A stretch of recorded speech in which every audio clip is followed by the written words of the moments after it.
எல்லாருக்கும் வணக்கம். நான் Hema Subramanian. Welcome to home cooking Tamil. இன்றைக்கி நம்ம ஒரு டிஃப்ரெண்ட்டான தோசை ரெசிபி தான் பார்க்க போகிறோம். இது பேர் சுர்னலி. இது ஒரு கொங்கன் ஸ்பெஷல்.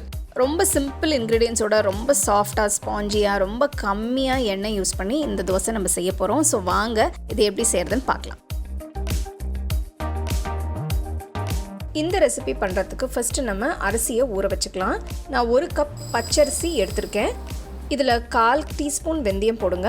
2-3 தடவை நல்லா கழுவி விட்டு தேவையான அளவு தண்ணியை ஊற்றி 4 மணி நேரம் ஊற வைங்க.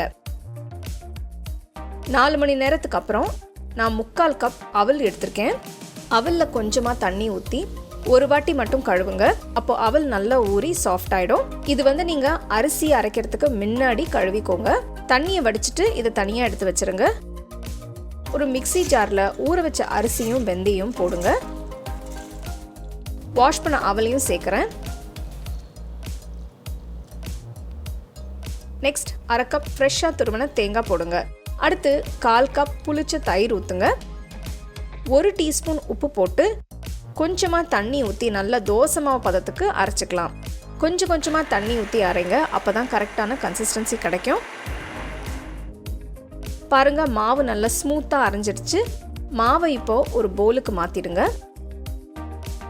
ஒரு சிட்டிகை உப்பு போட்டு 1 டேபிள் ஸ்பூன் போல் தண்ணி ஊற்றி நல்லா மிக்ஸ் பண்ணணும்.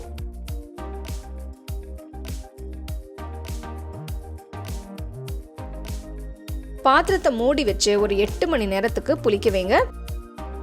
மாவை வெளியிலே வைங்க. அப்போ தான் மாவு நல்லா புளிக்கும்.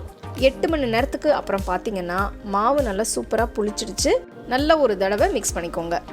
மாவு திக்காக இருக்கிற மாதிரி இருந்ததுன்னா கொஞ்சமாக தண்ணி ஊற்றி மிக்ஸ் பண்ணுங்கள். அப்போ தான் கரெக்டான கன்சிஸ்டன்சி கிடைக்கும். மாவு ரொம்ப தண்ணி ஆகாமல் பார்த்துக்கோங்க.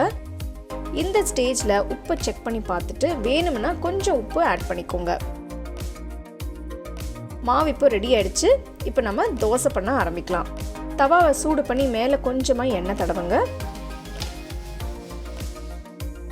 நான் நான்ஸ்டிக் தவா யூஸ் பண்ணுறேன். உங்ககிட்ட தோசைக்கல் இருந்தால் நீங்கள் அதை கூட யூஸ் பண்ணிக்கலாம். தவா சூடானதும் 1 கரண்டி மாவை ஊற்றுங்க.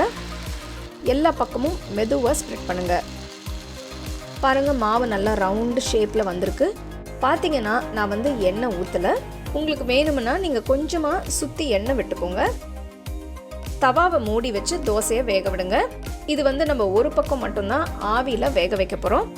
அடுப்பு மீடியம் லோ ஃப்ளேம்லேயே வச்சு 2-3 நிமிஷம் வேக விடுங்க. பார்த்தீங்கன்னா தோசை சூப்பராக வெந்துடுச்சு. பாருங்கள் எவ்வளோ சூப்பராக சாஃப்டாக வந்திருக்குன்னு. இந்த தோசைக்கு ரொம்ப கொஞ்சம் எண்ணெய் தான் தேவைப்படும். நான் பண்ண மாதிரி நீங்கள் எண்ணெய் சேர்க்காமல் நீங்கள் பண்ணலாம்.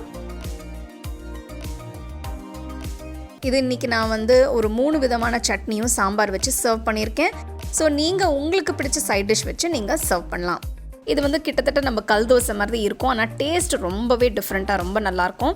இந்த தோசை நீங்கள் பிரேக்ஃபாஸ்ட்டுக்கு இல்லைனா ஈவினிங் டிஃபனுக்கு கூட செய்யலாம். கண்டிப்பாக ட்ரை பண்ணிவிட்டு உங்கள் ஃபேமிலி ஃப்ரெண்ட்ஸோட ஷேர் பண்ணுங்கள். உங்களுக்கு இந்த ரெசிபி பிடிச்சிருந்தா லைக் பண்ணி ஷேர் பண்ணி ஹோம் குக்கிங் தமிழ் சேனலுக்கு சப்ஸ்கிரைப் பண்ணுங்கள். மறக்காமல் பெல் ஐக்கானை கிளிக் பண்ணுங்கள். The second edition of our home cooking book is now available on our website 21frames.in. I'll give you the link in the description. You can go and check it out. The book is currently available only in India for now, so you can place your orders on 21frames.in.